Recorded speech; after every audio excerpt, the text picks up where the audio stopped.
No nosso curso básico de hermenêutica, hoje vamos ver a regra número 4. Tomar as palavras no sentido indicado pelo contexto. Por vezes, não basta a frase para entender o sentido de um termo corretamente. Às vezes, a frase não deixa isso claro. Vocês devem ter percebido isso na tarefa da regra 3, porque a gente não consegue uma conclusão olhando só para a frase e o texto onde ele está. Não dá para tirar uma conclusão no texto que a gente teve de tarefa da última lição. Nós devemos entender as palavras, então, conforme o contexto que essa frase está, o contexto precedente e o contexto seguinte. Um exemplo, 2 de Pedro 1:8.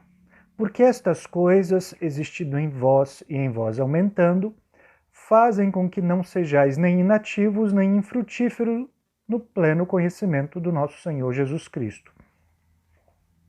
Estas coisas, que se refere o texto, está nos versículos anteriores, de 4 a 7. Fala de diligência, virtude, conhecimento, domínio próprio, perseverança, piedade, fraternidade e o amor. Estas coisas existindo em nós e aumentando, faz com que a gente não seja inativo e dê fruto e crescendo no pleno conhecimento de Cristo. A mesma coisa acontece num texto do Sermão da Montanha, Mateus 6,33. Buscai, pois, em primeiro lugar o seu reino e a sua justiça, e todas estas coisas vos serão acrescentadas. Jesus não prometeu que vai acrescentar todas as coisas, as demais coisas. Ele falou todas estas coisas. Estas coisas que ele se refere está lá no versículo 31. O que comer, o que beber, o que vestir. Ele está dizendo, busque primeiro o reino de Deus, antes destas coisas essenciais à fé, e comida, bebida e vestuário vai ser acrescentado. Efésios 3, versículo 4, fala de mistério, que todo mundo é hipérbole, viu? Muita gente acha que é uma coisa misteriosa, uma revelação, uma coisa que ninguém sabe. Porque Efésios 3, 4 diz assim, pelo que, quando ledes, podeis compreender o meu discernimento do mistério de Cristo. Então Paulo tem discernimento de mistério. Não, quando você continua lendo o texto, no versículo 6 explica. A saber, o mistério de Cristo que ele está falando se refere à participação dos gentios na promessa em Cristo no Evangelho. Ok? Então, às vezes, o contexto que vem a seguir ou que vem antes, ou até os dois juntos, esclarecem uma palavra que está ali meio confusa. Mas tenha cuidado com parênteses ou divagações. Às vezes está um texto, cria um parêntese, depois retoma o texto.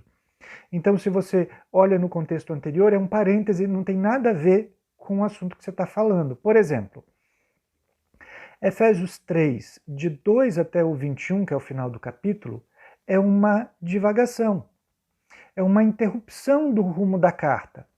Paulo fala da graça dada aos gentios pelo Evangelho, nesse parênteses, porque ele estava falando, eu, prisioneiro do Cristo, aí no capítulo 4, versículo 1, ele volta, rogo eu, prisioneiro de Cristo, ele retoma o assunto. Então, se você está com alguma dúvida no final do capítulo 2 e vai olhar para o capítulo 3, não vai esclarecer. Se você está no capítulo 4 com uma dúvida e olhar para esse capítulo 3, também não vai esclarecer. Ele é uma divagação, que ele trata de um outro assunto, uma divagação ou um parênteses que está ali. O mesmo acontece na carta aos Romanos. Romanos 7, de 9 a 25, Paulo começa a falar como ele era outrora sem Cristo. Então ele está falando de alguém sem Cristo, como que vivia ainda que gostando da lei e lutando com a lei e é um pecador, quer fazer a coisa boa, mas não consegue. Ele está falando como é alguém, como ele outrora vivia sem Cristo.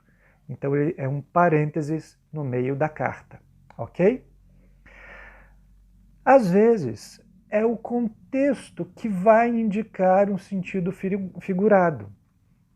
Em João 6,54, nós lemos que Jesus disse que quem comer sua carne e beber seu sangue tem a vida eterna.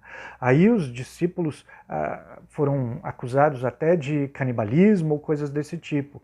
Mas quando você lê o texto todo, desde o capítulo do versículo 48 até mais adiante no versículo 59, entendemos que carne e sangue estão em sentido figurado, não é literalmente beber o sangue de Cristo nem comer a sua carne, é participar da sua vida e da sua morte, ok? Tarefa para a próxima aula. Leia Filipenses 4,13. Texto bem conhecido. Tudo posso naquele que me fortalece.